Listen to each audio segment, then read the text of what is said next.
What's up guys, Strawberry here. Gonna be going over my trades this week, what I've taken, the mistakes I've made, just pretty much everything.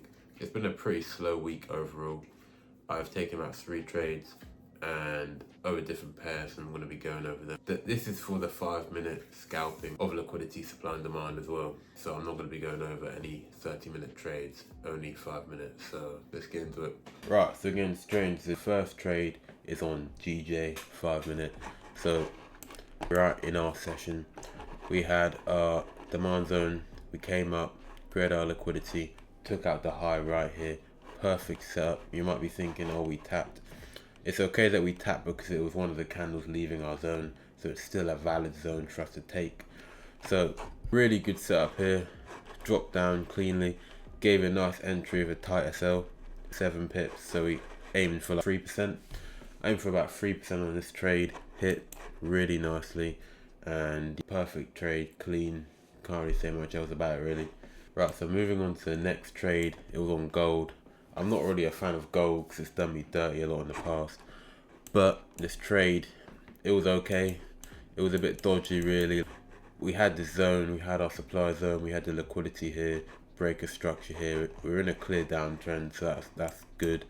This was pretty low RR, 1.5% on this trade, and with spreads included, it was more like 1%. So it was an alright trade. It's gold. So we tapped, we had a heavy rejection. So it basically started taking off without us. So got an entry about here, aiming for 1.5%. Hit pretty clean, really, not much else to say about it. Really clean trade. It was outside of our session, but I was at my computer, I was studying, so I just thought, you know what, I see it, I'll take it. Super clean trade. Gold's been moving pretty nicely recently, and with the addition of NAS as well, which I'm still testing, but I am taking trades on it. So this isn't the final pairs list yet, but potentially these 4 have been performing really well, having 2 JPY pairs and then gold and then an indice as well.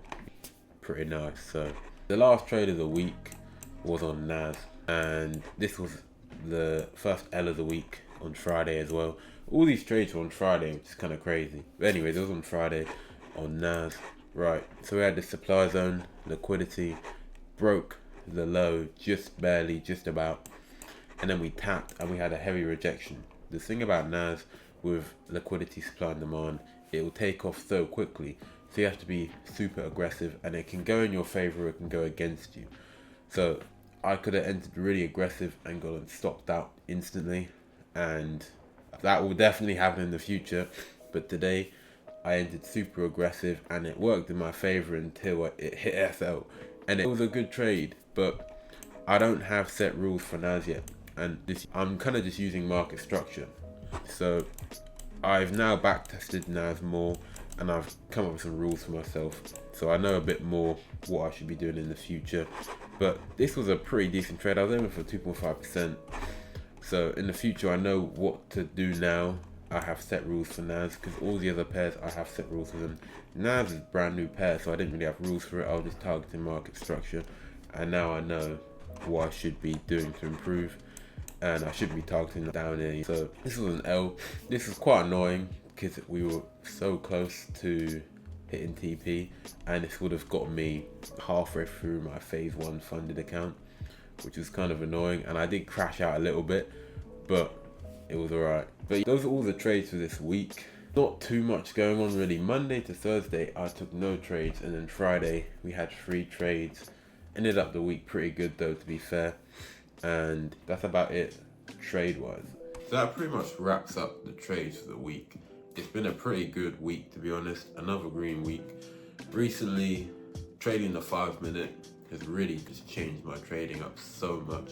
I've been in drawdown a lot less, and when I have been in drawdown, I've been able to get out of drawdown pretty easily.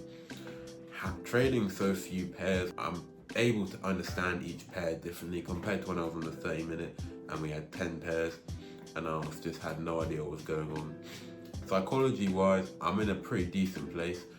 There's still so much room for improvement in pretty much every aspect of my trading, but psychology is probably one of my strongest points.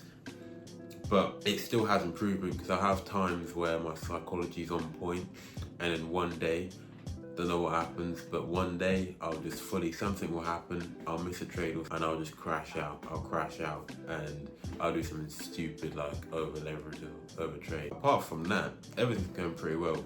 I've got my set trading plan and I'm following it. If I don't see any trades, I'm not forcing anything, and things are going pretty well.